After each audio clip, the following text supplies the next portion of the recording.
సరే, అంతగా గోల చేస్తున్నారు గనక దయదలిచి ఈ స్థలాన్ని అమ్మదలుచుకున్నాను. కొనగలిగితే కొనండి. ఏంటి, తల్లి లాంటి ఈ భూమిని అమ్ముతావా? భూమి తల్లి కావచ్చు, కానీ నాకు డబ్బు తండ్రి, అందుకే అమ్ముతున్నాను. అయితే నీ తల్లిని ఎంత కమ్మదలుచుకున్నావో చెప్పు. మాటలు సరిగ్గా రాని. సరైన వాళ్ళ దగ్గర మాటలు సరిగ్గానే వస్తాయి. ఇప్పుడు చెప్పు, నడి బజార్లో వీళ్ళందరి ముందు నీ తల్లిని ఎంత కమ్మదలుచుకున్నావు? 2 లక్షలు. కొనగలవా? ఓరి నీ అబ్బా, అంతేనా మీ అమ్మ విలువ? అవునులే, నీలాంటి కొడుకును కన్న తల్లికి అంతకంటే విలువే ఉంటుంది. ఏమిటో మాటలు, జాగ్రత్తగా మాట్లాడు. ఒరే రాజా సాహెబ్ కుక్క, జాగ్రత్త నీకు నాకు కాదు బే.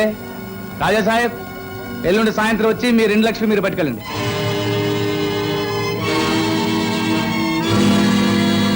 అంతా వినండి. ఎల్లుండి సాయంకాలంలోగా నాకు డబ్బు తెచ్చివ్వకపోతే మీ ఇళ్ళన్నీ మట్టిలో రాజా కలుస్తాయి. సాహెబ్, అనవసరంగా అరిస్తే ఆయాసం వస్తుంది. ఎల్లుండి మీ డబ్బు ఇవ్వడం ఖాయం, మీరు వెళ్ళండి.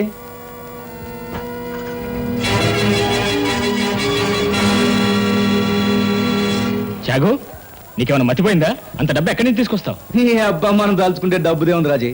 రాయరు బాబు, ఎల్లుండి సాయంత్రం నీతో ఖర్చు పని ఉంది, మర్చిపోకు. అలాగే భుజంగం బాబు, నువ్వు రత్తాలు కలిసి జనాన్ని వాళ్ళ మీదకి రెచ్చగొట్టండి.